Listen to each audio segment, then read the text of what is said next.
சற்று நேரம் தியானிக்கும்படியாக எடுத்துக்கொண்ட வேத வசனம் லூக்கா எழுதின சுவிசேஷ புஸ்தகம் 4ஆம் அதிகாரம் 23ஆம் வசனத்தை ஒருவர் வாசியுங்கள்.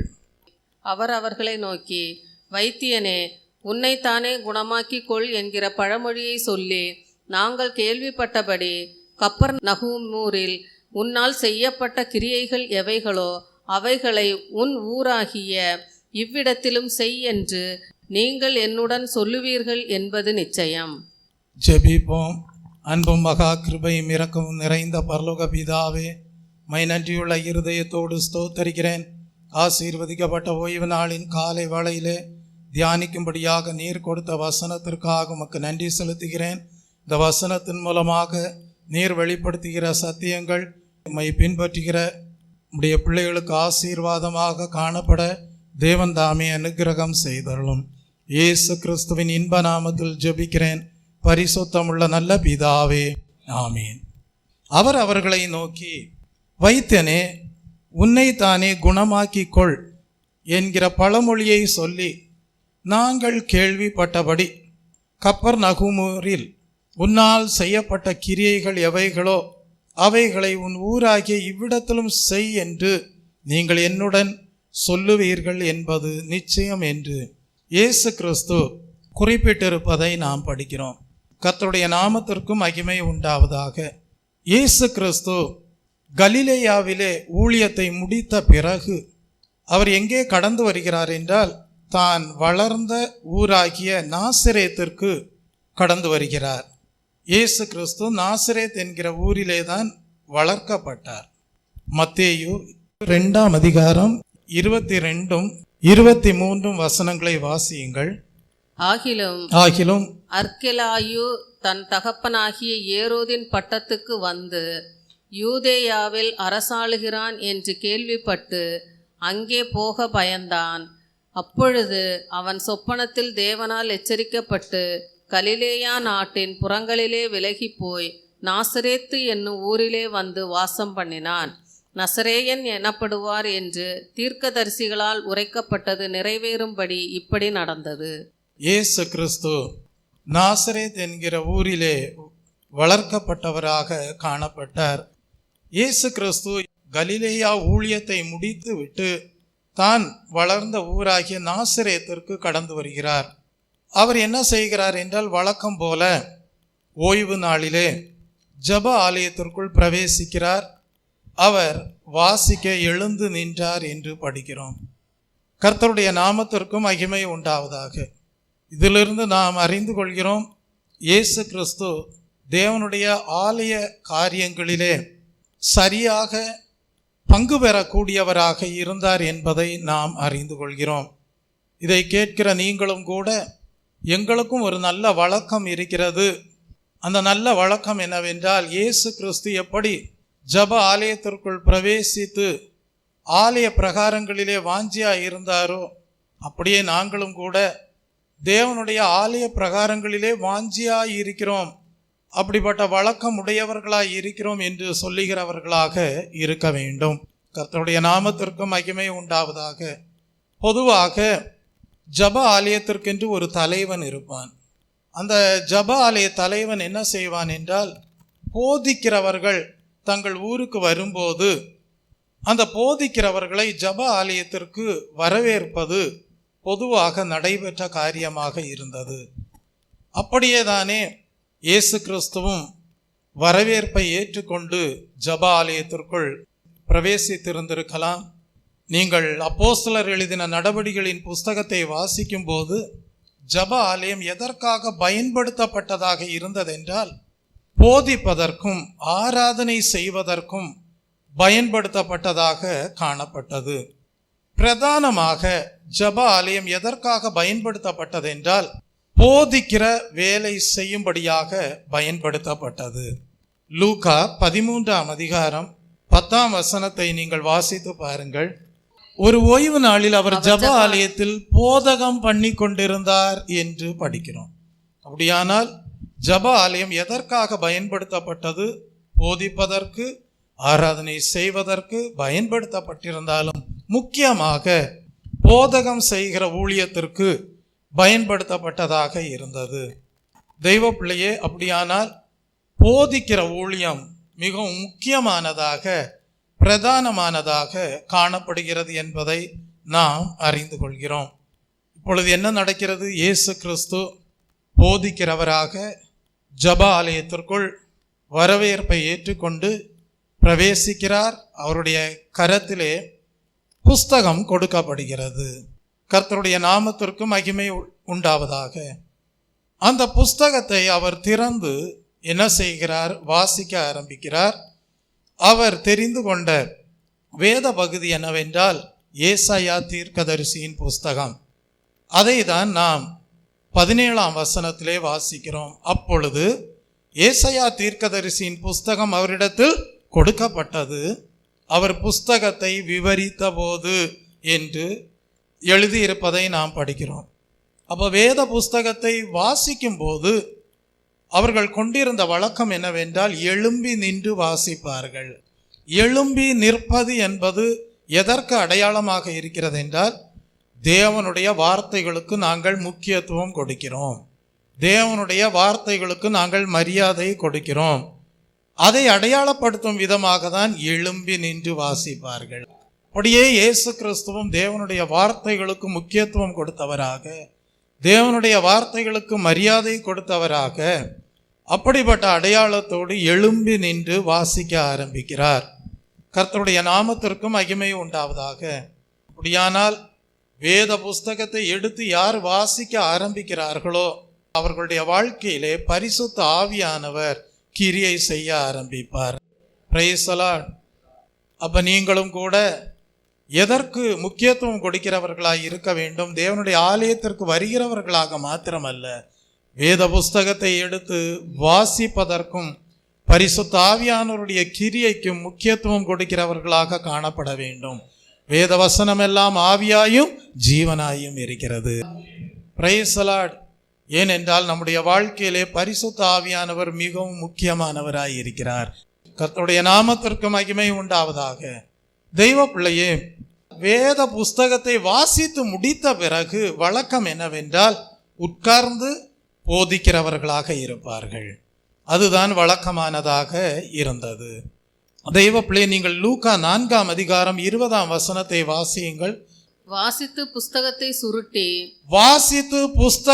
சுருட்டி பணிவிடைக்காரனிடத்தில் கொடுத்து உட்கார்ந்தார்.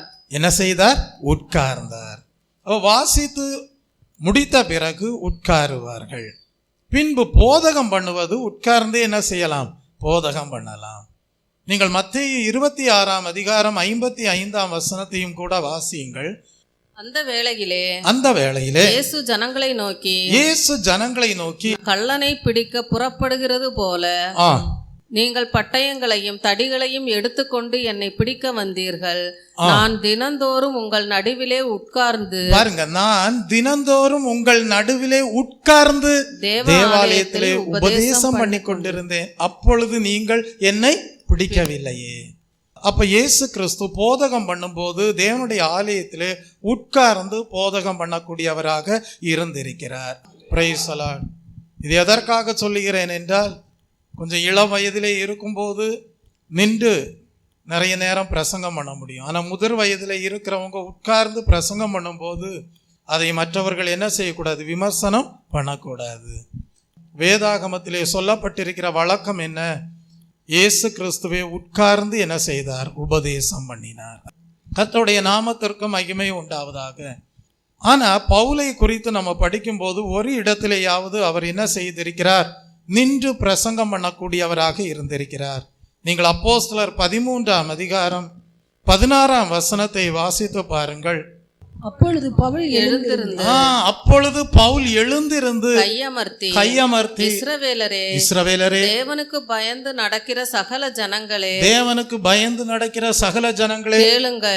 கேளுங்கள். இந்த இடத்துல நம்ம பவுல் அப்போஸ்தலனுடைய ஊழியத்தை படிக்கும்போது அவர் எழுந்திருந்து பிரசங்கம் பண்ணக்கூடியவராகவும் இருந்திருக்கிறார். ஆகவே பிரசங்கம் பண்ணும்போது எழும்பி நின்று பிரசங்கம் பண்ணுகிறார்கள் என்றால் அதையும் நீங்கள் விமர்சிக்க வேண்டிய அவசியம் இல்லை. Price the Lord. அப்ப முதலாவது தேவனுடைய ஆலய பிரகாரங்களிலே வாஞ்சியாய் இருக்க வேண்டும், அது உங்களுடைய வழக்கமாய் இருக்க வேண்டும். இரண்டாவது, வேத புஸ்தகத்தை திறந்து வாசிக்கிறவர்களாய் இருக்க வேண்டும். காரணம், பரிசுத்த ஆவியானவர் நம்முடைய வாழ்க்கையிலே முக்கியமானவர். அவருடைய கிரியைக்கு நம்முடைய ஜீவியத்தில் என்ன செய்ய வேண்டும்? இடம் கொடுக்கிறவர்களாய் இருக்க வேண்டும். அடுத்ததாக, போதகத்தை கேட்கிறவர்களாக மாற வேண்டும். Price the Lord. இப்பொழுது அந்த ஏசாயா தீர்க்கதரிசியின் புஸ்தகத்தை திறந்து இயேசு கிறிஸ்து வாசிக்கும் போது அவர் எந்த வேத பகுதியை தன்னை குறித்து தீர்க்க தரிசனமாக சொல்லி இருப்பதை வாசிக்கிறார் என்றால் 18ஆம் வசனத்தை வாசியுங்கள். லூக்கா 4ஆம் அதிகாரம் 18ஆம் வசனம். கர்த்தருடைய ஆவியானவர் என் மேல் இருக்கிறார், தரித்திரருக்கு சுவிசேஷத்தை பிரசங்கிக்கும்படி என்னை அபிஷேகம் பண்ணினார். இருதயம் நறுங்குண்டவர்களை குணமாக்கவும் சிறைப்பட்டவர்களுக்கு விடுதலையையும் குருடருக்கு பார்வையையும் பிரசித்தப்படுத்தவும் நொறுங்குண்டவர்களை விடுதலையாக்கவும் கர்த்தருடைய அனுக்கிரக வருஷத்தை பிரசித்தப்படுத்தவும் என்னை அனுப்பினார் என்று எழுதியிருக்கிற இடத்தை அவர் கண்டு வாசித்து புஸ்தகத்தை சுருட்டி பணிவிடைக்காரனிடத்தில் கொடுத்து உட்கார்ந்தார். ஜெப ஆலயத்தில் உள்ள எல்லாருடைய கண்களும் அவர் மேல் நோக்கமாயிருந்தது. அப்படியானால் இயேசு கிறிஸ்து ஏசாயா தீர்க்கதரிசியின் புஸ்தகத்தை திறந்து தன்னை குறித்து தீர்க்க தரிசனமாக எழுதியிருக்க கூடிய ஒரு வேத பகுதியை வாசிக்கிறார். அப்படியானால் ஏன் அதை வாசித்தார் என்றால், ஏசாயா தீர்க்கதரிசியின் புஸ்தகம் அது ஒரு பொருத்தமான புஸ்தகமாக காணப்பட்டது. ஏனென்றால் அந்நாட்களிலே ஜீவித்து வந்த மனிதர்கள் யோவான் ஸ்நானகனுடைய பிரசங்கத்தை கேட்டவர்களாக, யோவான் ஸ்நானகனுடைய காலம் முதற்கொண்டு அவருடைய போதகத்தினாலே ஜனங்களுடைய மனதிலே ஏசாயா தீர்க்கதரிசியை வைத்து கொண்டவர்களாக இருந்தார்கள். Price the Lord. ஏனென்றால் இயேசு கிறிஸ்துவுக்கு முன்பாக ஊழியம் செய்தது யார்? முன்னோடியாக ஃபோர்ரன்னராக இருந்தது யார்? யோவான் ஸ்நானகன் போதகம் பண்ணின போதகம் எப்படிப்பட்டதாய் இருந்தது என்றால், மனம் திரும்புங்கள், பரலோக ராஜ்யம் சமீபமாயிருக்கிறது, மனம் திரும்புதலுக்கு ஏற்ற கனிகளை கொடுங்கள். அதுல எல்லாம் என்ன இருந்தது என்றால், நீங்கள் மனம் திரும்பலன்னா நீங்க எப்படிதான் இருப்பீங்க? விரியன் பாம்பு குட்டிகளை போலதான் இருப்பீங்க. வருங்கோபத்திற்கு உங்களை யாரும் தப்புவிக்க முடியாது, நிச்சயமாகவே நியாய தீர்ப்பு உண்டு என்று பிரசங்கிக்க கூடியவராக யோவான் ஸ்நானகன் காணப்பட்டார்.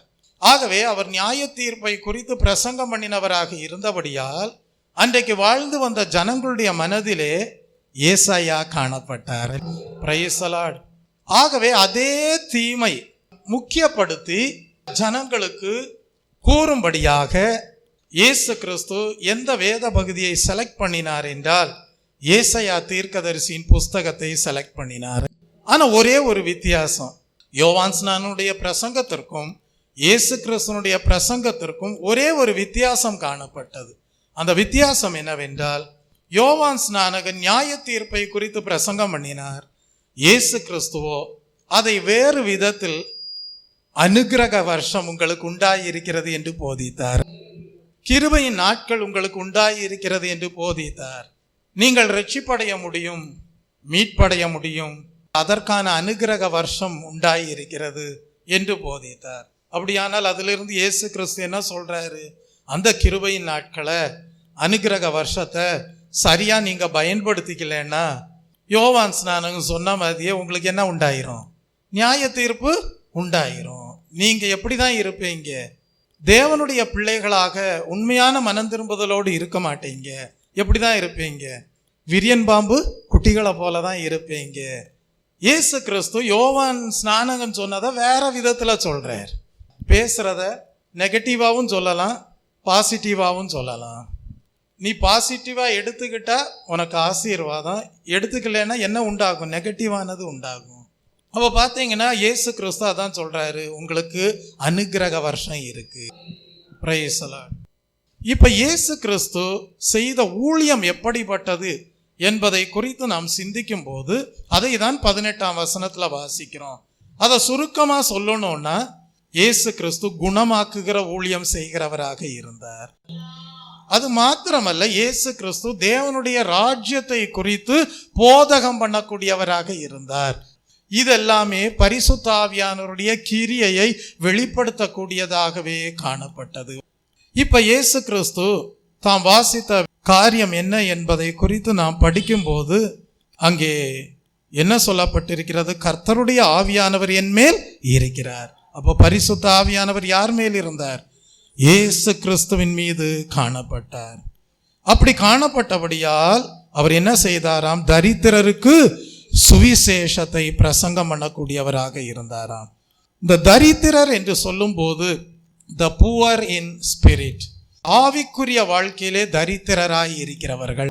Price the Lord. நீங்க இதுக்கு ஒரு எக்ஸாம்பிள் படிக்கணும்னா யாரை குறித்து படிக்கலாம்? லவோதேக்கியா சபையாரை குறித்து படிக்கலாம்.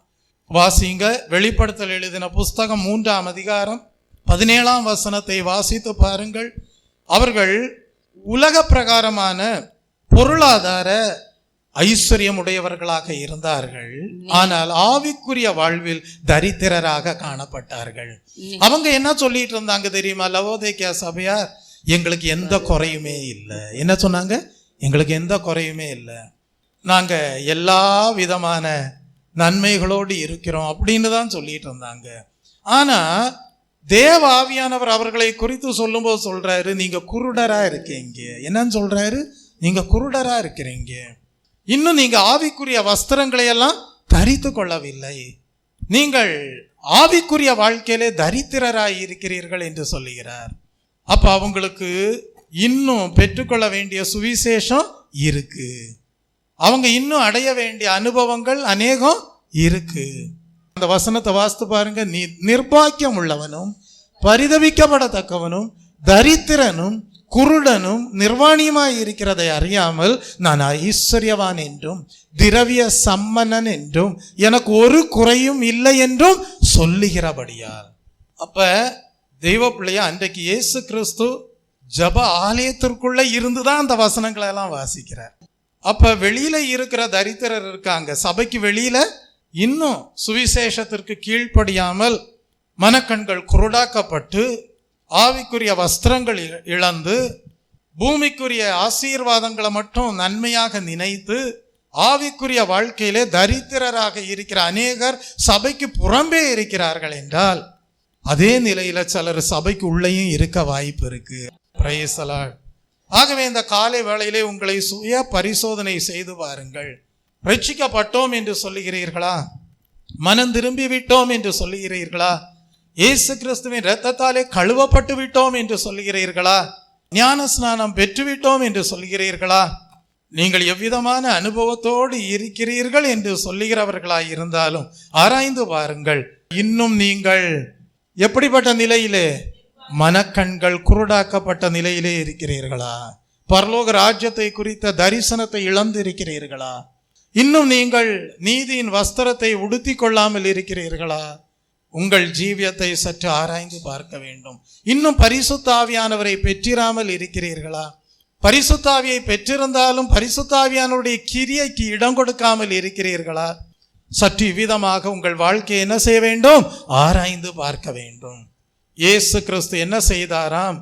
தரித்திரருக்கு சுவிசேஷத்தை பிரசங்கம் பண்ணினாராம். அப்படின்னா என்ன? ஆவிக்குரிய வாழ்க்கையில எப்படி இருக்காங்க? தரித்திரரா இருக்கிறாங்க. இன்னும் என்ன இல்லை? தேவனுடைய கிருபை இல்லை, தேவனுடைய வரங்கள் இல்லை, தேவன் எதிர்பார்க்கக்கூடிய நல்ல கனிகள் இல்லை. அப்ப தேவன் என்ன செய்கிறார்? அந்த பகுதியை தான் எடுத்து வாசிக்கிறார். இயேசு கிறிஸ்துடைய ஊழியம் எப்படி காணப்படும் என்று முன்னதாகவே ஏசாயா தீர்க்கதரிசியினாலே உரைக்கப்பட்டிருந்தது. எப்படி காணப்படும்? அவர் தரித்திரருக்கு என்ன செய்வார்? சுவிசேஷத்தை அறிவிப்பார். அதனால் ஆவிக்குரிய வாழ்க்கையிலே அநேகர் ஐஸ்வர்யவான்களாக மாறுவார்கள். Praise the Lord. அடுத்தது என்ன எழுதப்பட்டிருக்கிறது? இருதயம் நறுங்குண்டவர்களை என்ன செய்கிறார்? குணமாக்குகிறார். இருதயம் எதனால் நறுங்குண்டு போகிறது? நீங்கள் வெறுக்கப்படுகிறவர்களாக மாறும்போது, உங்களை எல்லாருமே வெறுக்கிறவர்களாக ஒரு சூழ்நிலை உண்டாகும் போது உங்க இருதயம் என்ன செய்யும்? நறுங்குண்டதாக மாறிவிடும். ஏமாற்றம் அடைந்தவர்களாக காணப்படுவீர்கள். நீங்க உண்மையாக ஒருவரை நேசித்திருப்பீர்கள், அவங்களோ உங்களை தப்பா நினைச்சிருப்பாங்க. இதனால் இருதயம் என்ன செய்து விடுகிறது? நறுங்குண்டு போய் விடுகிறது. கர்த்தர் என்ன செய்கிறாராம்? இருதயம் நறுங்குண்டவர்களை என்ன செய்கிறாராம்? குணமாக்குகிறாராம். என்ன செய்கிறார்? குணமாக்குகிறார். அவர் என்ன சொல்றாரு? உன்னை யார் வெறுத்தாலும் சரி, நான் உன்னை நேசிக்கிறேன். ஆணிகள் பாய்ந்த கரங்களை விரித்து, ஆணிகள் பாய்ந்த கரங்களை விரித்து, ஆவலாயே சொன்னை அழைக்கிறாரே, ஆவலாயே சொன்னை அழைக்கிறாரே. என்னிடத்தில் வருகிற ஒருவரையும் நான் என்ன செய்ய மாட்டேன்? புறம்பே தள்ள மாட்டேன். அப்ப இருதயம் நறுங்குண்டவர்களை தேவன் என்ன செய்கிறார்? குணமாக்குகிறார். ஒரு நம்பிக்கையை கொடுக்கிறாரு. நீ என்னால் நேசிக்கப்படுகிறாய். உன் அன்பை வேணா மற்றவங்க தவறா புரிஞ்சிருக்கலாம், ஆனா கர்த்தர் சொல்லுகிறார், அவங்க உன் அன்பை தப்பா புரிஞ்சிருந்தாலும் நான் உன்னை இன்னைக்கும் நேசித்து கொண்டே இருக்கிறேன். Price the Lord. உங்களுடைய மனதை அறிந்து நேசிக்கிற ஒரு தேவனாக அவர் உங்கள் வாழ்க்கையிலே ஐக்கியமாகிறார். Price the Lord. அடுத்தது என்ன சொல்லப்பட்டிருக்கிறது? சிறைப்பட்டவர்களுக்கு விடுதலை. எதனால் சிறை இருப்பு உண்டாகிறது? சிலருக்கு மனதளவிலே சிறை இருப்பு உண்டாயிருக்கும். பாஸ்டர், என்னை யாரோ பிடிச்சி இழுத்துட்டு போற மாதிரி சொப்பனம் கண்டேன் பாஸ்டர். அன்னைக்கு முழுவதும் அவங்க மைண்ட் எதுல தான் இருக்கும்? அந்த சொப்பனத்தினாலே மனதளவிலே சிறைப்பட்டவர்களாய் இருப்பார்கள். இப்படி இன்னும் நிறைய பேர் ஆவிக்குரிய பிரகாரமாக சிறையிருப்பிலேயே இருப்பாங்க. அவங்க மைண்டு எதுலையும் தேவனாலே விடுதலை பெற்றதாக இருக்காது. தவறான காரியங்களிலே ஈடுபட்டு மனதளவிலே சிறையிருப்புக்குள் காணப்படுவார்கள். ஆவிக்குரிய பிரகாரமாக சிறையிருப்புக்குள்ளாக காணப்படுவார்கள். கர்த்தர் சொல்லுகிறார், அப்படிப்பட்ட சிறையிருப்புக்குள்ளாய் இருக்கிறவர்களை நான் என்ன செய்கிறேன்? விடுதலையாக்குகிறேன். கர்த்தருடைய ஆவியானவர் எங்கேயோ அங்கே விடுதலை உண்டு. எல்லா அந்நிய சிந்தனைகளிலிருந்து என்ன உண்டு? விடுதலை உண்டு. கிறிஸ்து இயேசுவில் இருந்த சிந்தையே உங்களிலும் இருக்க கடவது. குமாரன் விடுதலையாக்கினால் மெய்யாகவே விடுதலையானீர்கள். சத்தியத்தையும் அறிவீர்கள், சத்தியம் உங்களை விடுதலையாக்கும். எதற்காக நாம் வேதத்தை தியானிக்கிறோம்? எதற்காக சுவிசேஷத்தை கேட்கிறோம்? எதற்காக மீட்பு பெறுகிறோம்? அப்படிப்பட்ட மனதளவிலே வருகிற சிறையிருப்பில் இருந்தும் ஆவிக்குரிய சிறையிருப்பில் இருந்தும் விடுதலை பெறும்படியாக. அப்ப பரிசுத்த ஆவியானவரை கொண்டு செய்யப்படுகிற ஊழியம் சிறை கதவை திறந்துவிடும். கர்த்தர் உன் வாழ்க்கையிலே ஒரு ஆவிக்குரிய விடுதலையை கொடுக்க விரும்புகிறார். எந்த பொல்லாத பிசாசின் வல்லமைகளும் உன்னை சிறைப்படுத்த முடியாது. இயேசு கிறிஸ்துனுடைய ஊழியம் அவ்விதமாக காணப்பட்டது. அதை குறித்து தான் அவர் தேவனுடைய ஆலயத்திலே பிரசங்கம் பண்ணக்கூடியவராக இருந்தார். அடுத்தது என்ன எழுதப்பட்டிருக்கிறது? குருடருக்கு பார்வை. பரலோக ராஜ்யத்தை குறித்த தரிசனம் இல்லாதவர்கள், மனக்கண்கள் குருடாக்கப்பட்டவர்களாய் இருக்கிறவர்களுடைய கண்களை தேவன் என்ன செய்கிறாராம்? சுவிசேஷத்தின் ஒளியினாலே திறக்கிறாராம். அடுத்தது என்ன எழுதப்பட்டிருக்கிறது? நொறுங்குண்டவர்களை என்ன செய்கிறார்? விடுதலையாக்குகிறார். இந்த நொறுங்குண்ட அனுபவம் எதனால் உண்டாகிறது? மற்றவர்கள் மீது கசப்பு, மற்றவர்கள் மீது வெறுப்பு, தவறான பயம். இனி எனக்கு உலகத்துல வாழ பிடிக்கல. சிலர் சொல்லுவாங்க தெரியுமா, இனி எனக்கு உலகத்துல வாழ பிடிக்கல. மனசுல இருக்கிறதெல்லாம் இப்படிதான் இருக்கும். கசப்பு, வெறுப்பு, தவறான பயம். அப்புறம் கடைசியில சொல்லுவாங்க, இனி எனக்கு உலகத்துல வாழ பிடிக்கல. அதான் நொறுங்குண்டவர்களை தேவன் என்ன செய்கிறார்? விடுதலையாக்குகிறார். Praise the Lord. உன் வாழ்க்கையிலே இருக்கக்கூடிய கசப்பையெல்லாம் மாற்றி உன்னை மதுரமாக்குகிறார். உன் வாழ்க்கையில் இருக்கக்கூடிய வெறுப்பையெல்லாம் மாற்றி மற்றவர்களை நேசிக்கக்கூடிய தேவ அன்பை உள்ளத்திலே ஊற்றுகிறார். இனி உன் வாழ்க்கையில இருக்கிறது பயமுள்ள ஆவி அல்ல, பலமும் அன்பும் தெளிந்த புத்தியும் உள்ள ஆவியை கொடுக்கிறேன் என்கிறார். இனி எதற்கு நான் உலகத்தில் வாழ வேண்டும் என்கிற பேச்செல்லாம் இனி இருக்காது. கர்த்தாவே, என் ஆயுசு நாட்களை கூட்டி கொடுத்தா உமக்காக இன்னும் அதிகமாக பிரயாசப்படுவேன் என்று சொல்லுகிற வார்த்தைகள் இருக்கும். இயேசுவின் நாமம் இனிதான நாமம், இணையெல்லா நாமம், இன்ப நாமம். எங்கள் இயேசுவின் நாமம் இனிதான நாமம், இணையெல்லா நாமம், இன்ப நாமம். பரிமள தைலமம் இயேசுவின் நாமம், ஆரெங்கும் வாசனை பேசிடும் நாமம். பரிமள தைலமம் இயேசுவின் நாமம், ஆரெங்கும் வாசனை பேசிடும் நாமம். இயேசுவின் நாமம் இனிதான நாமம், இணையெல்லா நாமம், இன்ப நாமம். எங்கள் இயேசுவின் நாமம் இனிதான நாமம், இணையெல்லா நாமம், இன்ப நாமம். தெய்வ பிள்ளையே, எங்கே அந்த குணமாக்குகிற ஊழியத்தை இயேசு கிறிஸ்து செய்கிறாரோ, எங்கே தேவனுடைய ராஜ்யத்தை குறித்து பிரசங்கம் பண்ணுகிறவராக காணப்படுகிறாரோ, அங்கே இயேசு கிறிஸ்து என்ன சொல்ல வருகிறார் என்றால், தேவனுடைய ராஜ்யம் உங்களுக்கு சமீபமாய் இருக்கிறது என்று சொல்ல வருகிறார்.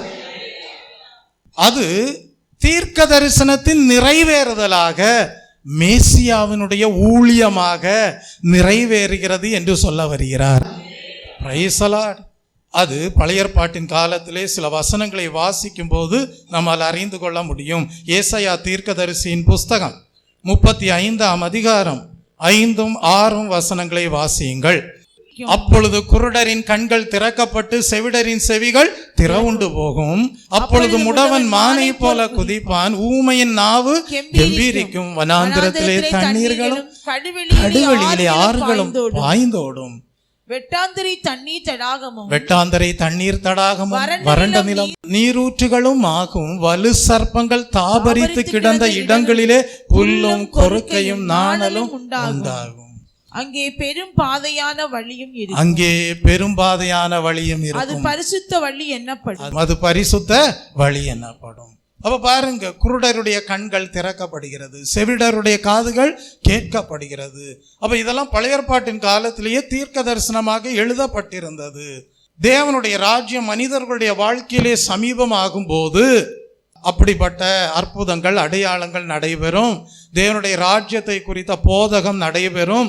அது மேசியாவினுடைய ஊழியத்தின் தன்மையாய் இருக்கிறது என்பது முன்னுரைக்கப்பட்டதாக காணப்பட்டது.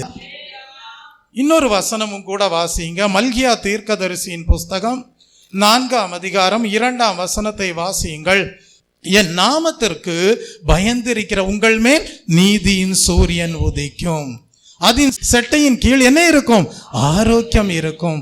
நீங்கள் வெளியே புறப்பட்டு போய் கொழுத்த கன்றுகளை போல் வளருவீர்கள். இங்க என்ன சொல்லப்பட்டிருக்கிறது? கர்த்தருக்கு பயப்படுகிற உங்கள் மேல் என்ன உதிக்கும்? நீதியின் சூரியன் உதிக்கும். அதன் செட்டையின் கீழ் என்ன உண்டு? ஆரோக்கியம் உண்டு.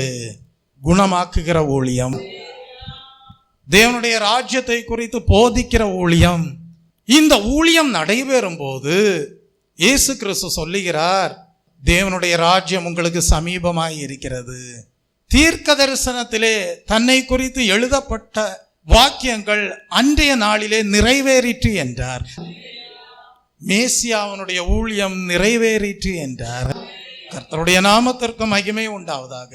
அப்ப ஏசாயா தீர்க்க தரிசன புஸ்தகத்திலே அவர் வாசித்த வேத பகுதிகள் எல்லாம் சில வசனங்களை சேர்த்து வாசித்த பகுதிகளாகவே இருக்கிறது. கர்த்தருடைய நாமத்திற்கு மகிமை உண்டாவதாக.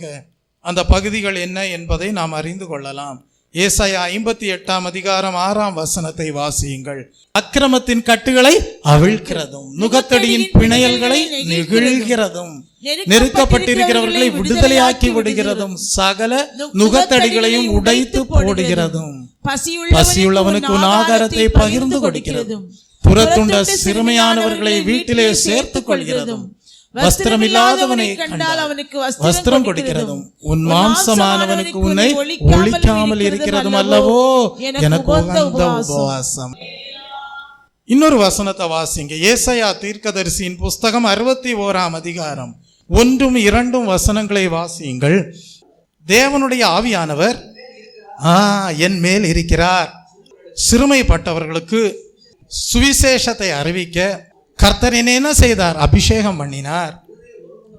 இருதயம் நொறுங்குண்டவர்களுக்கு காயங்கட்டுதலையும், சிறைப்பட்டவர்களுக்கு விடுதலையும், கட்டுண்டவர்களுக்கு கட்டவிழ்த்ததலையும் கூறவும், கர்த்தருடைய அனுக்கிரக வருஷத்தையும் நம்முடைய தேவன் நீதியை சரிகட்டும் நாள் கூறவும், துயரப்பட்ட அனைவருக்கும் ஆறுதல் செய்யவும். போதும். அப்ப இதெல்லாமே மேசியாவினுடைய ஊழியமாய் இருக்கிறது என்று முன்கூட்டியே தீர்க்க தரிசன புஸ்தகத்திலே காணப்படுகிறது. அதை தான் ஜெப ஆலயத்திலே இயேசு கிறிஸ்து திறந்து வாசிக்கக்கூடியவராக இருக்கிறார்.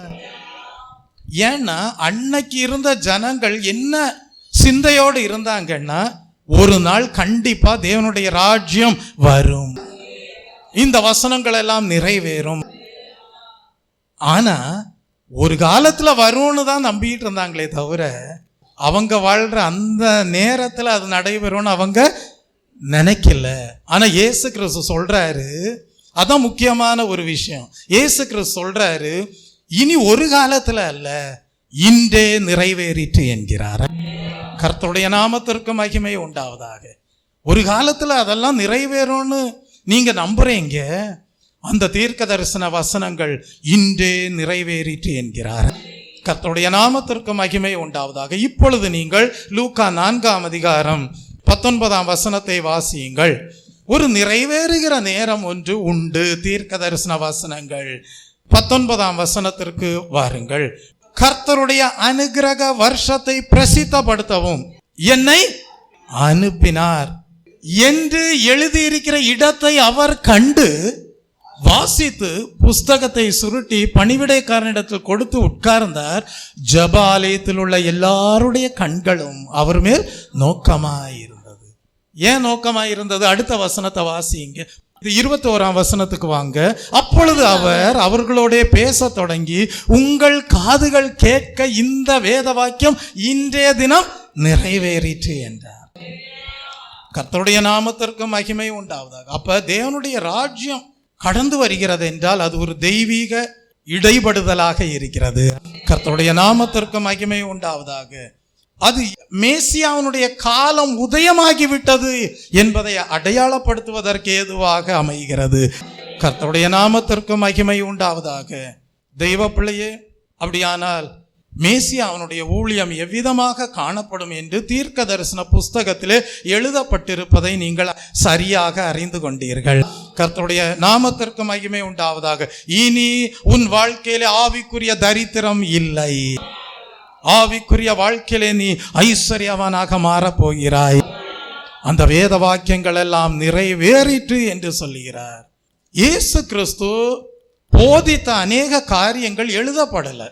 அவர் என்ன புஸ்தகத்தை வாசித்தாரு, என்ன வேத பகுதியை வாசித்தாரு, என்ன காரியம் நிறைவேறிற்று என்று சொன்னார் என்பதெல்லாம் எழுதப்பட்டிருக்கிறது. இப்ப என்ன பிரச்சனை வருது அப்படின்னா, அவர் அப்படி சொன்னப்ப, அவர் அப்படி வேத பகுதியை எடுத்து வாசித்தப்ப, அவர் அப்படி போதித்தப்ப என்ன பிரச்சனை உண்டாகுதுன்னா, கேட்ட ஜனங்கள் இருக்காங்கல்ல, அவங்களுக்குள்ள ஒரு பெரிய குழப்பம், ஒரு பெரிய சந்தேகம். அது என்ன குழப்பம் அப்படின்னா, அது வரைக்கும் 30 வயசு வரைக்கும் தங்களோடு இருந்தவர் ஒரு கார்பெண்டர், யோசேப்பனுடைய குமாரன், எங்களோடு வளர்ந்தவர், எங்களிலே ஒருவர், எங்களுக்கு சமமானவர் அப்படின்ற நினைவோட தான் எல்லாரும் யாரை பார்க்குறாங்க? இயேசு கிறிஸ்துவை பார்க்குறாங்க. அப்படிப்பட்டவருக்கு இப்படி பேசக்கூடிய ஞானம் எப்படி வந்தது? Price the Lord. இப்படிப்பட்ட மகத்துவமான செய்கைகளை செய்ய எப்படி முடிந்தது? அப்ப என்னன்னா, அவங்களால மேசியா என்று உறுதியாக ஏற்றுக்கொள்ளவும் முடியல, அங்கீகரிக்கவும் முடியல. அதே நேரம் ஒரு யோசேப்பனுடைய மகன் கார்பெண்டர் என்றும் உறுதிப்படுத்திக்க முடியல. ஏனென்றால் பரிசுத்த ஆவியானுடைய வல்லமை வெளிப்பட ஆரம்பித்தது. அதை ஜனங்கள் உணரக்கூடியவர்களாக இருந்தார்கள். அதனால இப்படி எடுத்துக்கிறதா அப்படி எடுத்துக்கிறதான்னு சொல்லி ஒரே குழப்பம். யோசேப்பினுடைய குமாரன்னு சொல்ல முடியலையே, அப்படின்னா பரிசுத்த ஆவியானவருடைய வல்லமையை உணர முடியாதுல்ல, ஒரு கார்பெண்டர்னு எடுத்துக்க முடியலையே. இவ்வளோ தேவ ஞானம் வெளிப்படுகிறது, தேவனுடைய மகத்துவமான செய்கைகள் உண்டாகி இருக்கிறது, வெறும் ஒரு கார்பெண்டர்னு நம்ம எடுத்துக்க முடியலையே. அதே நேரம் எங்களால் உண்மை மேசியா என்று அங்கீகரிக்கவும் முடியாது. ஏன்னா 30 வயசு வரைக்கும் நீர் எங்களோடு இருந்து வளர்ந்தவர், எங்கள் மத்தியிலே இருந்தவர், எங்களுக்கு சரிசமமாக இருந்து வாழ்ந்தவர். நீர் மேசியா என்று எப்படி உம்மை சொல்ல முடியும்? இப்படி ஒரு குழப்பத்திற்குள் ஜனங்கள் ஆளானார்கள். ஆனா அவங்க நல்ல சாட்சி கொடுத்தாங்க.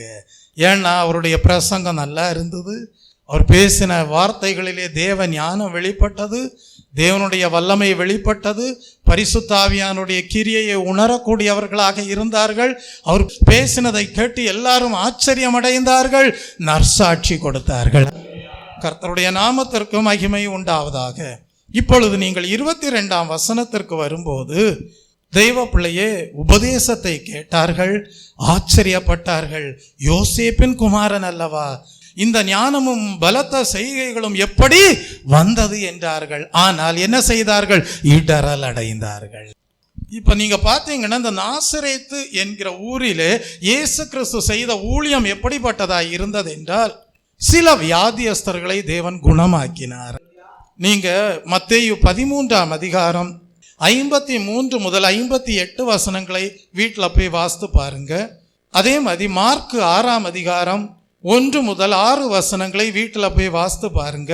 அந்த வசனங்களை எல்லாம் வாசிக்கும் போது, நாசரேத் என்கிற ஊரிலே இயேசு கிறிஸ்து வந்தபோது அவர் சில நோயாளிகள் மேல் கைகளை வைத்து அவர்களை என்ன செய்தார்? குணமாக்கினார். வேறொரு அற்புதமும் செய்ய கூடாதிருந்தது என்று படிக்கிறோம். அப்போ ஒரு சில அற்புதங்களை அவர் செய்தார், குணமாக்கினார். ஆனா மிகுதியான அற்புதங்களை அவர் அங்கே செய்யவில்லை. வேறொரு அற்புதமும் செய்யக்கூடாமல் என்று எழுதப்பட்டிருக்கிறது. அவர் பேசின கிருபையுள்ள வார்த்தைகளை கேட்டபோது, என்ன வார்த்தைகள்? கிருபையுள்ள வார்த்தைகளை கேட்டபோது எல்லாருக்கும் பிடித்திருந்தது. ஏன்னா எல்லாமே எப்படிப்பட்டது? குருடரை என்ன செய்கிறார்? பார்வையிட, செவிடரை கேட்க பண்ணுகிறார், தரித்திரத்தை மாற்றுகிறார், தேவனுடைய ராஜ்யத்தை குறித்த போதகம் கிடைக்கிறது, ஆவிக்குரிய வாழ்க்கையில தரித்திரம் மாறுகிறது. எல்லாம் கிருபையுள்ள வார்த்தைகள். ஆனா தேவனுடைய வார்த்தைகளுக்கு கீழ்ப்படியலைன்னா என்ன நடக்கும்? நியாய தீர்ப்பு உண்டாகும்.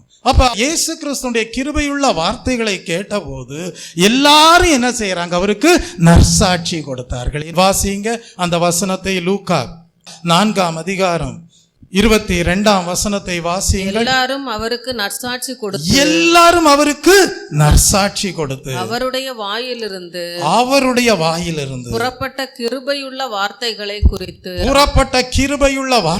குறித்து ஆச்சரியப்பட்டு இவன் யோசேப்பின் குமாரன் அல்லவா, பார்த்தீங்களா, இவன் யோசேப்பின் குமாரன் அல்லவா என்றார்கள்.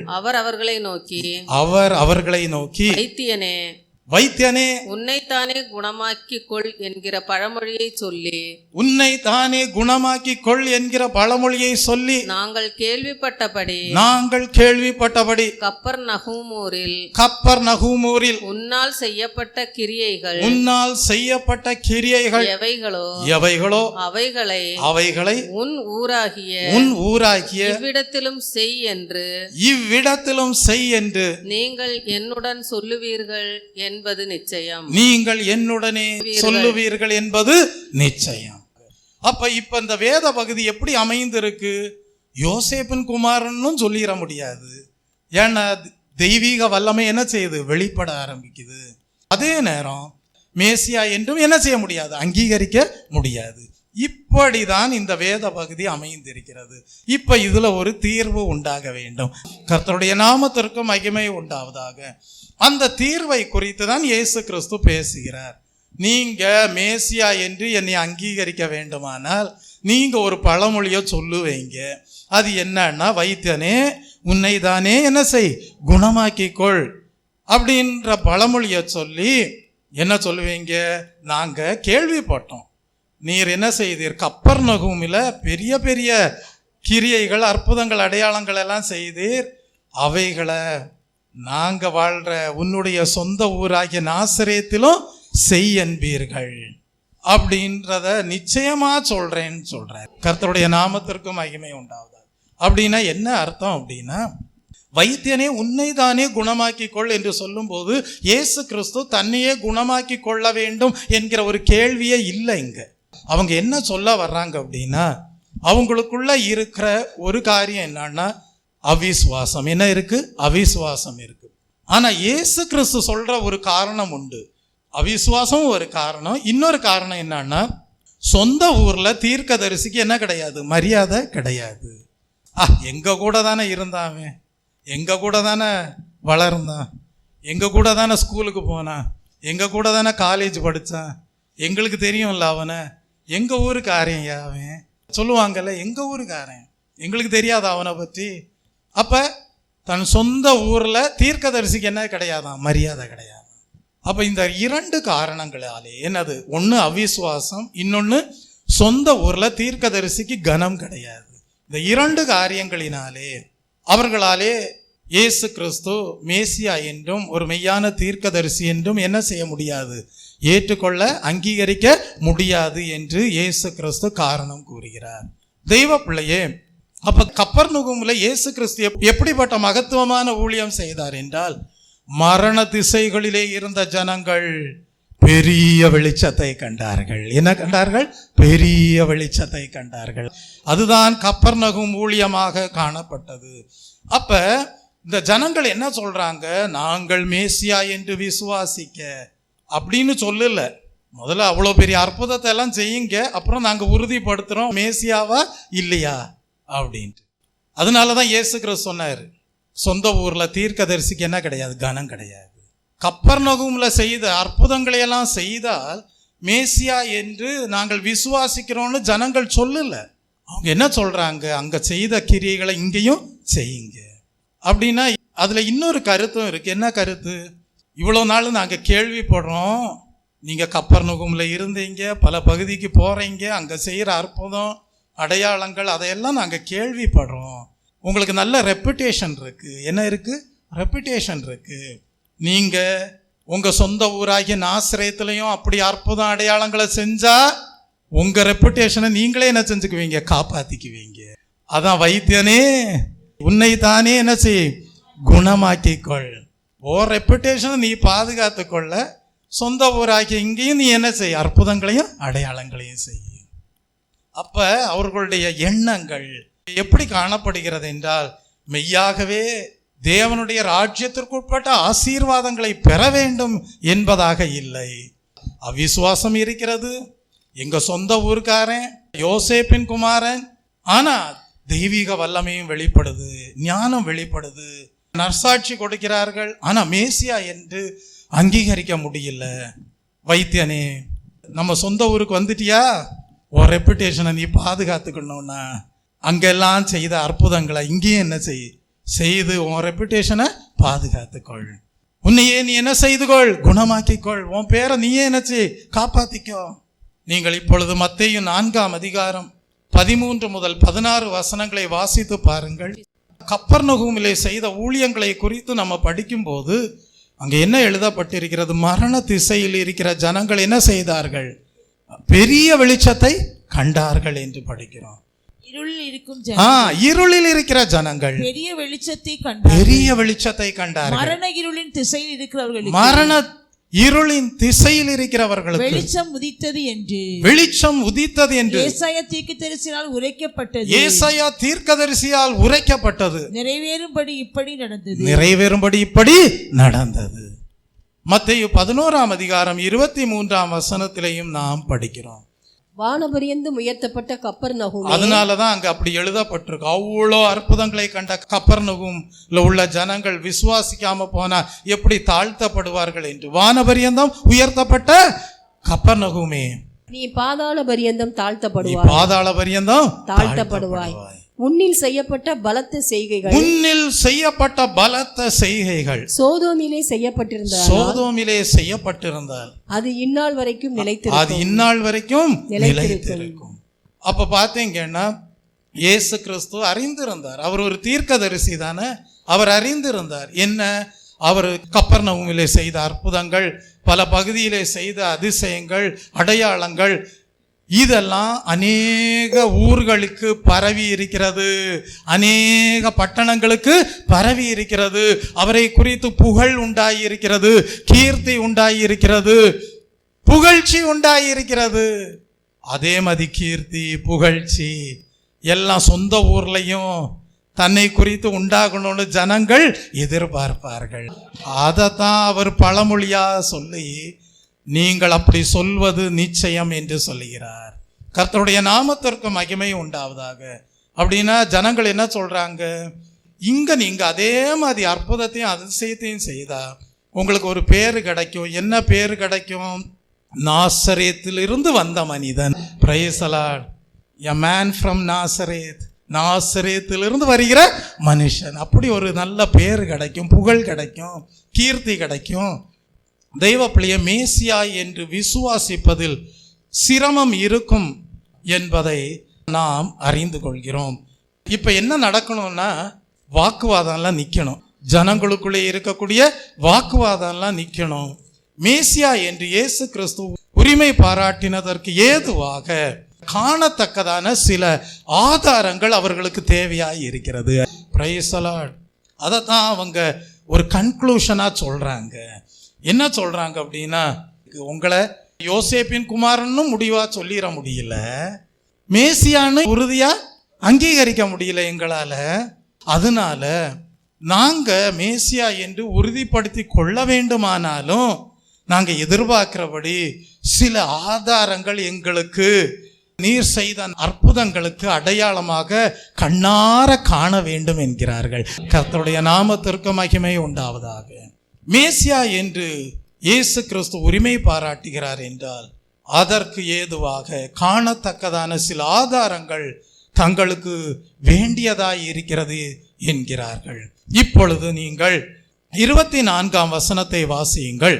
இயேசு கிறிஸ்து சொல்லுகிறார், ஆனாலும் தீர்க்கதரிசி ஒருவனும் தன் ஊரிலே அங்கீகரிக்கப்பட மாட்டான் என்று மெய்யாகவே உங்களுக்கு சொல்லுகிறேன். 25ஆம் வசனம்.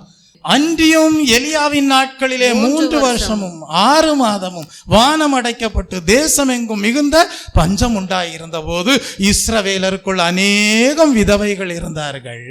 ஆயினும் எலியா சீதோன் நாட்டில் உள்ள சரப்தா ஊரில் இருந்த ஒரு விதவையினிடத்திற்கு அனுப்பப்பட்டானே அல்லாமல் மற்றொருத்தினிடத்திற்கும் அனுப்பப்படவில்லை. அல்லாமலும் எலிசா தீர்க்கதரிசியின் காலத்திலே இஸ்ரவேலருக்குள்ளே அநேகம் குஷ்டரோகிகள் இருந்தார்கள். ஆயினும் சீரியா தேசத்தானாகிய நாகமானே அல்லாமல் அவர்களில் வேறொருவனும் சுத்தமாக்கப்படவில்லை என்று சத்தியத்தின்படியே உங்களுக்கு சொல்லுகிறேன் என்றார்.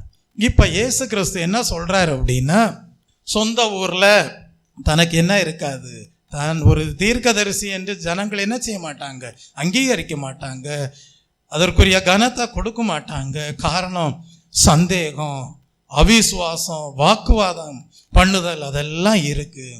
தெய்வ பிள்ளையே, அப்போ இதிலிருந்து நாம் முதலாவது கற்றுக்கொள்கிறோம் சில காரியங்களை.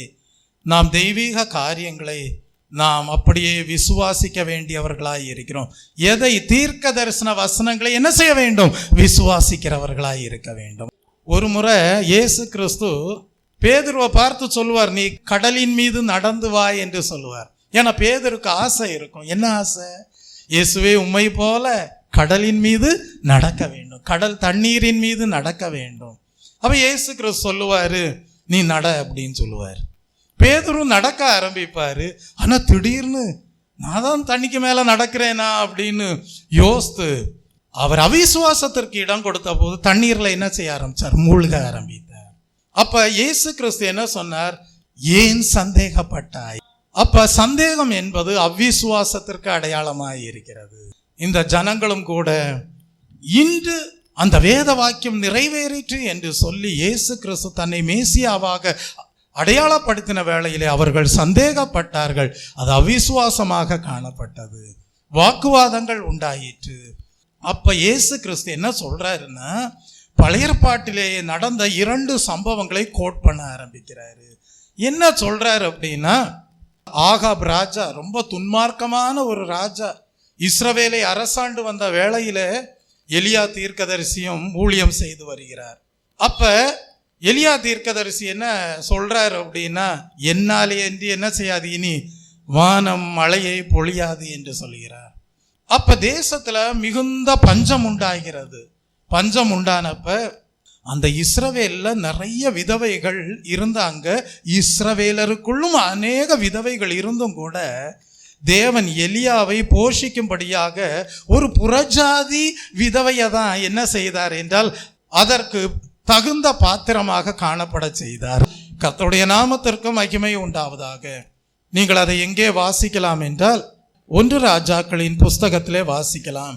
1 ராஜாக்களின் புஸ்தகம் 17ஆம் அதிகாரம் 8ஆம் வசனத்திற்கு வரும்போது இங்கே நாம் படிக்கிறோம், சீதோனுக்கு அடுத்த சாரிபாத் ஊரில் இருந்த ஒரு விதவை தான் எலியா தீர்க்கதரிசியை பராமரித்தாளே அல்லாமல் அந்நாட்களில் இஸ்ரவேலை சேர்ந்த அநேக விதவைகளில் ஒருவரும் எலியாவை என்ன செய்யல, பராமரிக்கல. அப்ப இதுல இருந்து கர்த்தர் என்ன சொல்ல வர்றாரு, அந்நியர் தான் எலியாவை பராமரித்தார்கள். Price the Lord. எலியா புறஜாதியாரிடத்தில் தான் அனுப்பப்பட்டார்.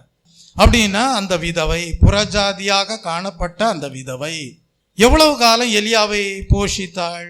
அதை நாம் 1 ராஜாக்களின் புஸ்தகம் 18ஆம் அதிகாரம் 1ஆம் வசனத்துல படிக்கிறோம். 3வது வருடம் என்று சொல்லப்பட்டிருக்கிறது. 1 ராஜாக்கள் 18:1 வாசியுங்கள். அநேக நாள் சென்று 3ஆம் வருஷம் ஆகையில், பாருங்கள், 3ஆம் வருஷம் ஆகையில் கர்த்தருடைய வார்த்தை எலியாவுக்கு உண்டாகி நீ போய் ஆகாபுக்கு உன்னை காண்பி. அப்ப பாத்தீங்கன்னா அந்நாட்களிலே ஆகாப் ராஜா தான் இஸ்ரவேலின் வடக்கு ராஜ்யத்தை ஆண்டு வந்தான். பெரிய துன்மார்க்கத்தனம் உண்டாயிருந்தது. எலியா தீர்க்கதரிசி அந்நாட்களிலே ஊழியம் செய்து வருகிறார். எலியா ஏன் வானம் மழை பொழியக்கூடாது என்று சொல்லி தேசத்திற்கு பஞ்சம் உண்டாவதற்கு ஏதுவாக உரைத்தார் என்றால் அந்த ஆகாப் ராஜாவின் நிமித்தமாக, அவனுடைய துன்மார்க்கத்து நிமித்தமாக. இயேசு கிறிஸ்து அதை தான் கோட் பண்ணி காட்டுறாரு. என்ன சொல்றாருன்னா, எலியா தீர்க்கதரிசியினுடைய நாட்கள்ல இஸ்ரவேல்ல நிறைய விதவைகள் இருந்தும் கூட கிட்டத்தட்ட 3 வருஷ காலம் புறஜாதியாய் இருந்த ஒரு விதவை தான் எலியாவை என்ன செய்தது, பராமரித்தது. அதை சொல்லும் வண்ணமாக தான் சொல்லுகிறார், சீதோனுக்கு அடுத்த சாரிபாத் ஊரில் இருந்த ஒரு விதவை எலியா தீர்க்கதரிசியை பராமரித்தாளே அல்லாமல் அந்நாட்களில் இஸ்ரவேலை சேர்ந்த அநேக விதவைகளில் ஒருவரும் எலியாவை பராமரிக்கவில்லை. அப்ப இதிலிருந்து என்ன இயேசு கிறிஸ்து சொல்ல வருகிறார்னா, சொந்த ஊர்ல கிடையாது, இஸ்ரவேலரின் மத்தியில கிடையாது அற்புதம் நடந்தது, புறஜாதியார் மத்தியிலே அற்புதம் நடந்தது. எலியா தீர்க்கதரிசியின் மூலமாக புறஜாதியார் மத்தியிலே தான் எலியா தீர்க்கதரிசி அனுப்பப்பட்டார். அது மாதிரிதான் இன்னொரு எக்ஸாம்பிள கோட் பண்றாரு. அது என்ன, எலிசா தீர்க்கதரிசியின் நாட்கள்ல இஸ்ரவேலுக்குள்ளே அநேக குஷ்டரோகிகள் இருந்தும் கூட எலிசா தீர்க்கதரிசி ஒரு புறஜாதியாக காணப்பட்ட நாகமான் என்கிற குஷ்டரோகியின் இடத்திலே தான் அனுப்பப்பட்டார். நாகமான் தான் குணமாக்கப்பட்டார். சாரிபாத் ஊர் விதவை தான் அற்புதத்தை கண்டாள். அப்ப இதுல இருந்து கர்த்தர் என்ன சொல்லுகிறார், பழைய ஏற்பாட்டு எக்ஸாம்பிளே எடுத்துக்கோங்க. சொந்த ஊர்ல தீர்க்கதரிசிக்கு என்ன கிடையாது, கனம் கிடையாது. தீர்க்கதரிசின்னு என்ன செய்ய மாட்டாங்க, அங்கீகரிக்க மாட்டாங்க. அப்படிதான் நீங்களும் இருக்கீங்கன்னு இயேசு கிறிஸ்து சொன்னப்ப அவங்களுக்கு கோபம் வந்துருச்சு. யாருக்கு, நாசரேத் என்கிற ஊரில் இருந்த ஜனங்களுக்கு கோபம் வந்துருச்சு. ஏன் அப்படின்னா, இதுவரைக்கும் அவர் பேசிட்டு இருந்ததை கேட்டப்ப நற்சாட்சி கொடுத்தார்கள், ஆச்சரியப்பட்டார்கள். தேவனுடைய ஞானம் விளங்குகிறது, பரிசுத்த ஆவியானவருடைய வல்லமை வெளிப்படுகிறது. ஒரு குழப்பத்துல தான் இருக்கிறாங்க, அவிசுவாசத்துல தான் இருக்கிறாங்க. நீயே ஒரு ரெப்புடேஷனை உருவாக்கிக்கோ, பாதுகாத்துக்கோன்ற நிலையில சொல்லக்கூடியவங்களா இருக்கிறாங்க. என்ன நிலையில இருக்கிறாங்க, யோசேப்பின் குமாரன்னு சொல்லிட முடியல, மேசியான்னு சொல்லி உறுதிப்படுத்திக்கவும் முடியல. இப்படிப்பட்ட நிலையில இருக்கும்போது இயேசு கிறிஸ்து சொன்னது அவங்களுக்கு ரொம்ப கோபத்தை உண்டாக்கிருச்சு. ஏன்னா அவங்க என்ன நிலையில இருக்கிறாங்கன்னா, அடுத்தது இயேசு கிறிஸ்து சொல்றத நம்ம கேட்கலாம். நம்ம சொந்த ஊருக்காரரு, நம்மோடு சரிசமமா வளர்ந்தவர், நமக்கு ஒப்பானவர், அடுத்தது என்ன சொல்லுவாருன்னு கேட்கலான்னு ஆச்சரியப்பட்டு காணப்பட்ட வேளையில இயேசு கிறிஸ்து என்ன சொல்லிட்டாருன்னா, நீங்க எல்லாம் அந்த நாகமான காட்டிலும் மோசமானவங்க, சாரிபாத் ஊர் விதவைய காட்டிலும் நீங்க எல்லாம் மோசமானவங்க. அப்படி சொல்லும் விதத்துல இயேசு கிறிஸ்து என்ன சொல்லிட்டாருன்னா, புறஜாதியாரிடத்தில் காணப்பட்ட நாகமான் உங்களை காட்டிலும் மேன்மையானவன்.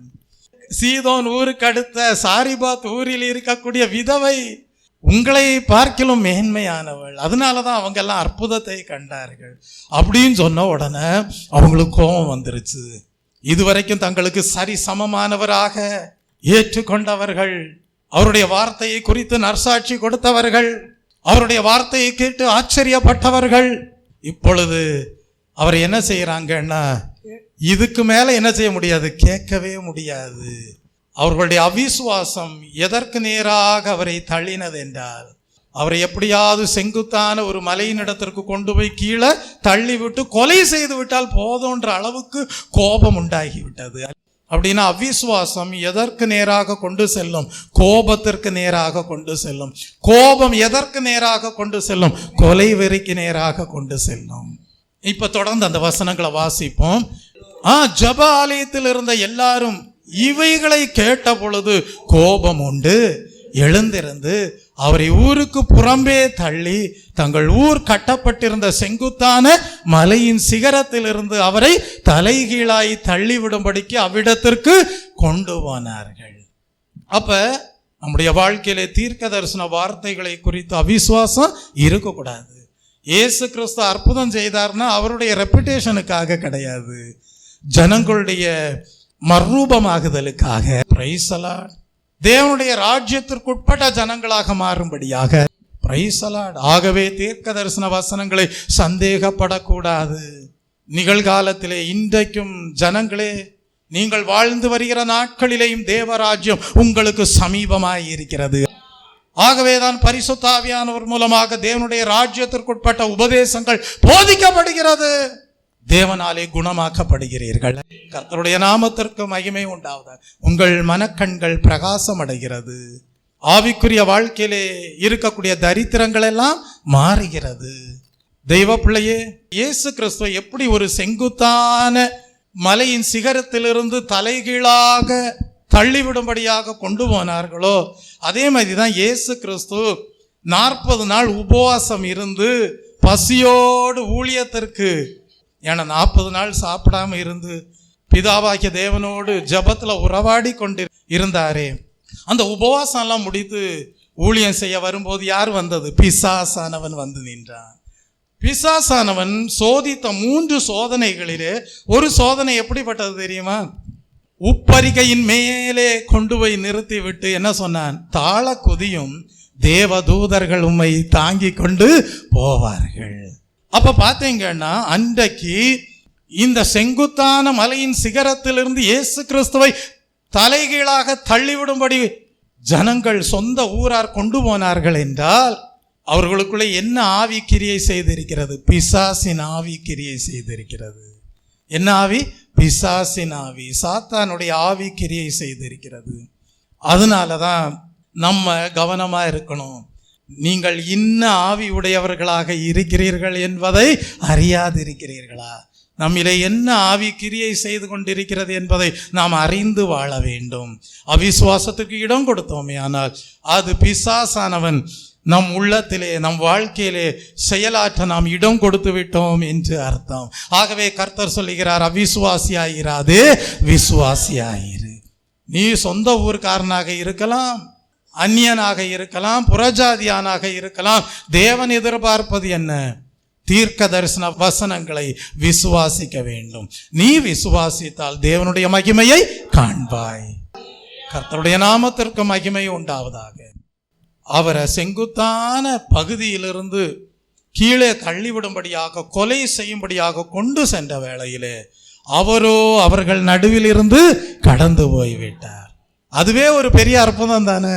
பரிசுத்த ஆவியானவர் அவரை அந்த கும்பலுக்கு உள்ளே இருந்து வெளியே கொண்டு போய் விட்டார்.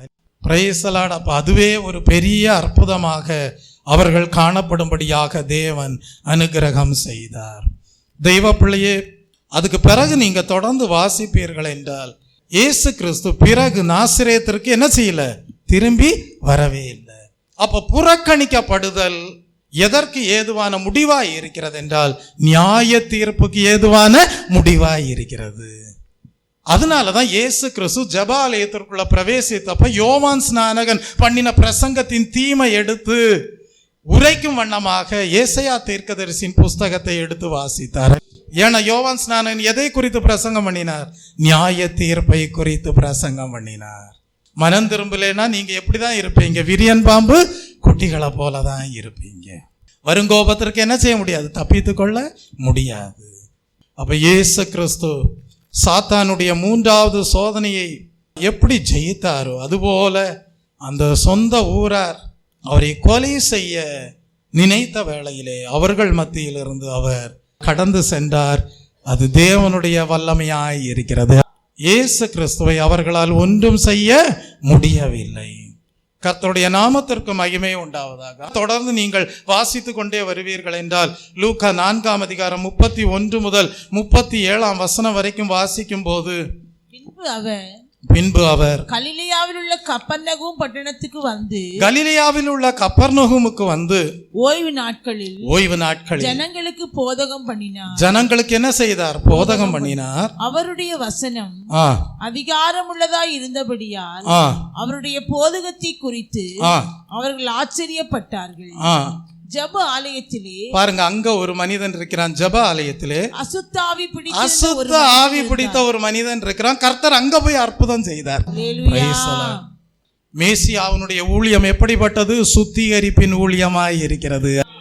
பாவத்தை போக்கும், பயமதை நீக்கும், பரம சந்தோஷம் பக்தர் களிக்கும். பாவத்தை போக்கும், பயமதை நீக்கும், பரம சந்தோஷம் பக்தர் களிக்கும். இயேசுவின் நாமம் இனிதான நாமம், இணையில்லா நாமம், இன்ப நாமம். எங்கள் இயேசுவின் நாமம் இனிதான நாமம், இணையில்லா நாமம், இன்ப நாமம், இணையில்லா நாமம், இன்ப நாமம். அவிசுவாசமாக ஜனங்கள் காணப்பட்டபடியால் சொந்த ஊரிலே பெரிய கிரியைகளை இயேசு கிறிஸ்துவால் செய்ய முடியவில்லை.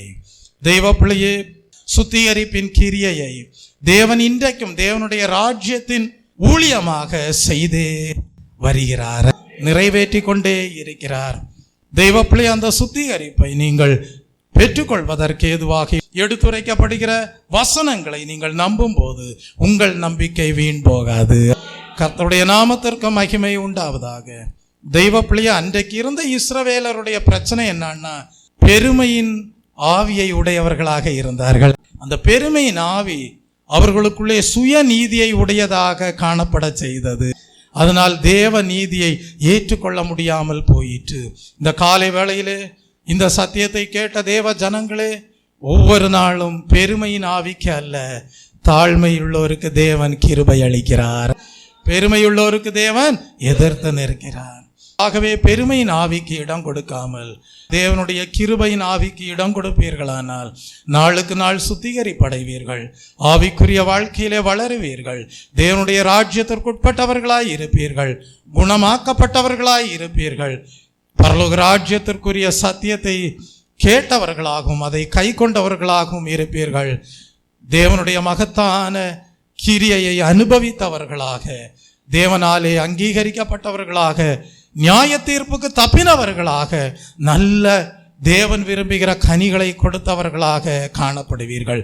எழும்பி நிற்போமா? அப்படியே கேட்ட வசனத்திற்கு ஜீவியத்தை ஒப்பு கொடுப்பீர்களா? தேவன் உங்களை நியாய தீர்ப்புக்கு என்று அல்ல, தேவன் நீங்கள் நல்ல கனிகளை விசுவாசத்தினாலே கொடுக்கும்படியாகவே உங்கள் மத்தியிலே தேவனுடைய ராஜ்யத்தை ஸ்தாபிக்கக்கூடியவராக காணப்படுகிறார். அதை நீங்கள் உணர்ந்தவர்களாக அங்கீகரிக்கக்கூடியவர்களாக காணப்படும் போது நியாய தீர்ப்புக்கு அல்ல, ஆக்கினை தீர்ப்புக்கு என்று அல்ல, பரலோக ராஜ்யத்திற்கு உட்பட்டவர்களாக ஆசீர்வதிக்கப்பட்டவர்களாக காணப்பட தேவன் உங்களுக்கு அனுகிரகம் செய்வார். வாக்குத்தத்தங்கள் உங்களுடைய வாழ்க்கையிலே ஆம் என்றும் ஆமென் என்றும் நிறைவேறக்கூடியதாய் இருக்கும். அது நீங்கள் எந்த ஜாதியார் என்றில்லை, எந்த ஊரார் என்றில்லை, என்ன பாஷையை பேசுகிறீர்கள் என்றெல்லாம் இல்லை. எந்த ஜாதியாரானாலும் எந்த கோத்திரத்தாரானாலும் நீங்கள் சரியான எண்ணத்தை உடையவர்களாக இருப்பீர்களானால், சரியான விசுவாசத்தோடு காணப்படுவீர்களானால், உங்களோடு இருந்தவர்கள் மேன்மையான ஊழியத்தை செய்கிறவர்களாக காணப்படும் போது, அதற்கேற்ற கனத்தோடு அவர்களை அங்கீகரிக்கும் போது, கர்த்தர் நிச்சயமாகவே அந்த ஊழியம் உங்களுக்கு ஆசீர்வாதமாகும்படியாக செய்வார். ஜெபிப்போம். ஒரே மக்கள் நன்றி செலுத்துகிறோம். அருமையான மனமகிழ்ச்சி நாளுக்காய் நன்றி. இந்த நாளிலும் ஆண்டவரே லூக்காஸ் 4வது அதிகாரத்திலிருந்து கர்த்தாவே நீ கற்றுக்கொண்ட சத்தியத்துக்காய் நன்றி செலுத்துகிறோம். எசாயா தீர்க்கதரிசினால் உரைக்கப்பட்ட ஊழியத்தை கர்த்தராகிய இயேசு கிறிஸ்து நிறைவேற்றி முடித்தார் என்று சொன்னதை நாசரேத்து ஊரார் அவர்கள் ஏற்றுக்கொள்ளாமல் அபிசுவாசத்தோடு ஆண்டவரே சந்தேகப்பட்டவர்களாய் காணப்பட்டார்கள். ஆண்டவரே இதோ இந்த வேளையிலே நாசரேத்து ஊராரை போல ஆண்டவரே பெருமை உடையவர்களாய் இராமல், சுயநீதி உடையவர்களாய் இராமல், ஆண்டவரே கர்த்தருக்கு உட்பட்டவர்களாய், ஆண்டவரே தேவராஜ்யத்துக்கு உட்பட்டவர்களாய், நாங்கள் ஆண்டவரே தகப்பனே ஆண்டவரே குணமாக்கப்பட்டவர்களாய், கர்த்தருடைய எல்லா கிரியைகளையும் நாங்கள் அங்கீகரிக்கிறவர்களாய் காணப்படும்படியாய் எங்களுக்கு கிருபை செய்வீராக. இன்றைய நாளிலே நாசரேத்து ஊரார் போல ஆண்டவரே நாங்கள் கர்த்தருடைய காரியங்களை குறித்து அவிசுவாசப்படாமல், சந்தேகப்படாமல் ஆண்டவரே நாங்கள் ஆண்டவரே நீர் எங்களுடைய வாழ்க்கையில் செய்கிற ஒவ்வொரு நற்கிரியைகளையும் நாங்கள் விசுவாசித்து எல்லாமே எங்களுக்கு நன்மையாகவே செய்கிறீர் என்று நாங்கள் ஆண்டவரை அறிந்து கொள்ளத்தக்கதாகவும், நாங்கள் ஒவ்வொருவரும் தேவராஜ்யத்துக்கு உட்பட்டவர்களாகும்படியாகவும், நாங்கள் ஒவ்வொருவரும் குணமாக்குவராகும்படியாகவும், ஆண்டவரே நியாய தீர்ப்புக்கு ஆண்டவரே நாங்கள் சபை முழுவதும் தப்பித்துக் கொள்ளும்படியாகவும், கர்த்தாவே இந்த நாட்களில் நீர் எங்கள் வாழ்க்கையில் நடப்பிக்கிற ஒவ்வொரு கிரியைகளுக்காக நாங்கள் நமக்கு நன்றி செலுத்துகிறோம். ஆண்டவரே நீர் எங்களுடைய வாழ்க்கையில், ஆவிக்குரிய வாழ்க்கையில் ஆண்டவரே மற்றுமா எங்களுடைய தனிப்பட்டதான வாழ்க்கையில் நடப்பிக்கிற ஒவ்வொரு கிரியைகளை குறித்து நாங்கள் சந்தேகப்படாமல் ஆண்டவரே அதை தகப்பனே நாங்கள் அப்பா வேத வாசித்து ஆண்டவரே தேவ சமூகத்தில் இருந்து நீர் எங்களுக்குள்ளே நடப்பிக்கிற கிரியைகளை நாங்கள் சந்தோஷத்தோடு ஏற்றுக்கொள்ளவும், தாழ்மையோடு ஏற்றுக்கொள்ளவும் கர்த்தாவே அப்படிப்பட்ட இருதயத்தை எங்களுக்கு தருவீராக. நாசரேத்து ஊரார் போல எங்களுக்கு அப்படிப்பட்ட இருதயம் வேண்டாம் ஆண்டவரே, அப்படிப்பட்ட இருதயம் எங்களுக்கு வேண்டாம்ப்பா. அவிசுவாசம் இருதயம் வேண்டாம் ஆண்டவரே, ஆண்டவரே சந்தேகப்படுற இருதயங்களுக்கு வேண்டாம் ஆண்டவரே.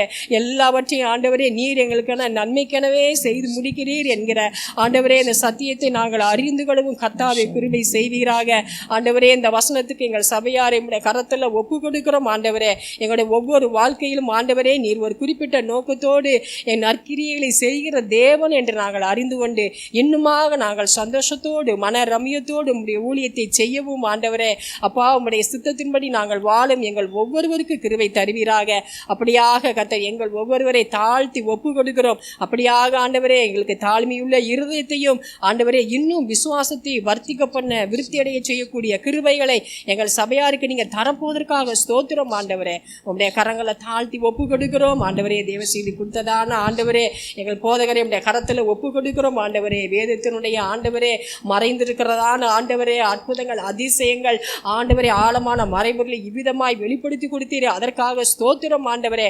கண்கள் திறக்கப்பட்டது போல ஆண்டவரே வேத வசனத்தை இவ்வளவாக நீர் ஆண்டவரே அப்பா எங்களுக்கு எடுத்துரைத்தீரே அந்த தயவுக்காக ஸ்தோத்திரம். இன்னுமாக ஆண்டவரே இந்த பாக்கியத்தில் அநேகர் பங்கு பெறும்படியாக கர்த்தர் கிருபை செய்வீராக ஆண்டவரே. அப்பா சிஸ்டருக்காகவும் பிள்ளைகளுக்காகவும் ஊழியம் செய்கிற ஒவ்வொரு சகோதரிகளுக்காக இந்த கரத்தில் ஒப்பு கொடுக்கிறோம். ஒவ்வொருவரை ஆசீர்வதியும் பலப்படுத்தும் இயேசுவின் நாமத்தில் ஜெபம் கேளு ஜீவன்ல நல்ல பிதாவே ஆமென். கர்த்தர் ஜெபத்தை கேட்ட தயவுக்காக தேவனை ஸ்தோத்தரிப்போம். ஸ்தோத்திரம் ஸ்தோத்திரம். அன்பும் மகா கிருபையும் இரக்கவும் நிறைந்த பரலோக பிதாவே மை நன்றியுள்ள இருதயத்தோடு ஸ்தோத்தரிக்கிறேன். நீரே பரிகாரியாகிய கர்த்தர், நீரே பரம வைத்தியர்.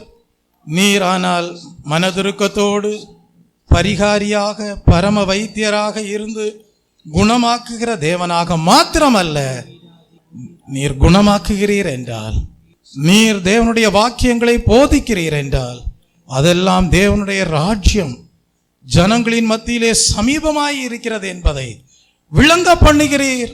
மேசியாவினுடைய ஊழியம் உதயமாகி இருக்கிறது என்பதை அறிந்து கொள்ள வைக்கிற தயவுக்காக உமக்கு ஸ்தோத்திரம் கர்த்தாவே.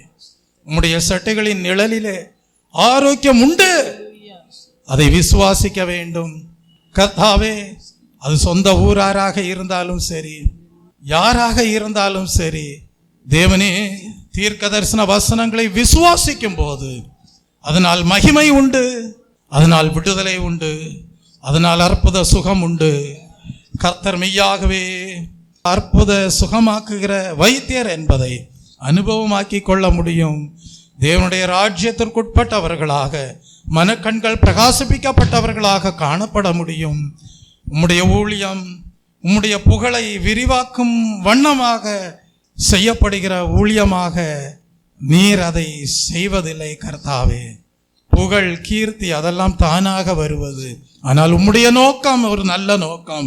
ஜனங்கள் சுத்திகரிப்படைய வேண்டும், ஒரு தலபலவரதபதலவே, அதுவே உம்முடைய நல்ல ஊழியத்தின் நோக்கமாய் இருக்கிறது என்பதை கற்றுக் கொடுக்கக்கூடியவராக இருந்தீரே.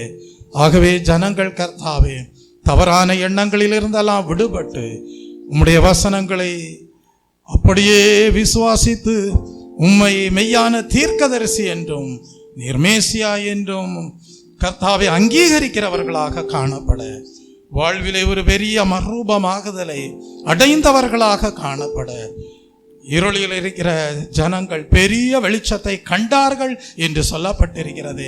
அப்படியே ஒரு பெரிய பரலோக மகிமையை தங்கள் வாழ்க்கையிலே அனுபவமாக்கி கொண்டவர்களாக காணப்பட தேவன் தாமே கிருபை நல்க வேணுமாய் ஜெபிக்கிறேன். சகல துதி கன மகிமை யாவும் உமக்கே எடுக்கிறேன். மீட்பர் இயேசு கிறிஸ்துவின் இன்ப நாமத்தில் ஜெபிக்கிறேன் பரிசுத்தமுள்ள நல்ல பிதாவே, ஆமீன். என் ஆத்துமாவே கர்த்தரை ஸ்தோத்திரி, என் முழு உள்ளமே பரிசுத்த நாமத்தை ஸ்தோத்திரி. என் ஆத்துமாவே கர்த்தரை ஸ்தோத்திரி, அவர் செய்த சகல உபகாரங்களையும் மறவாது. ஆமீன். நம்முடைய கர்த்தராகிய இயேசு கிறிஸ்துவுடைய கிருபையும் பிதாவாகிய தேவனுடைய அன்பும் பரிசுத்த ஆவியானவருடைய அந்யோன்ய ஐக்கியமும் இன்றும் என்றும் சதா காலங்களிலும் நம் அனைவரோடும் நம்முடைய குடும்பங்களோடும் சபையாரோடும் இருப்பதாக. ஆமீன். தேவன் அடைக்கலமே, என் கோட்டை அரணுமவர், அவர் சத்தியம் பரிசயம் கேடகமா, என் நம்பிக்கையோ அவரே, அவர் சத்தியம் பரிசயம் கேடகமா, என் நம்பிக்கையோ அவரே, அவர் சட்டையின்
வேத வாக்கியங்களை ஆராய்ந்து பார்க்கும் போது அதை விசுவாசித்து மெய்யாகவே தேவனுடைய ராஜ்யம் எங்களுக்கு சமீபமாய் இருக்கிறது, போதிக்கப்படுகிற போதகம், தேவாவியானுடைய செயல்பாடுகள் எங்களை சுத்திகரிக்கிறது, குணமாக்குகிறது, மென்மேலும் பரிசுத்தமாக்கப்படுவோம் என்கிற விசுவாசத்தோடு இயேசு கிறிஸ்துவை மேசியாவாக அங்கீகரித்து மனம் திரும்புதலுக்கு ஏதுவான கனிகளை கொடுத்து மிகுதியான கனிகளை தேவனுக்கு என்று கொடுக்கிறவர்களாக காணப்பட்டு ஆசீர்வாதமாக வாழ, குணப்படுத்தப்பட்டவர்களாக வாழ, சௌக்கியப்படுத்தப்பட்டவர்களாக வாழ பரிசுத்தமாக்கப்பட்டவர்களாக வாழ, பரலோக ராஜ்யத்திற்குட்பட்டவர்களாக வாழ தேவன் தாமே உங்கள் ஒவ்வொருவரையும் பலப்படுத்தி மேன்மைப்படுத்துவாராக. ஆமென்.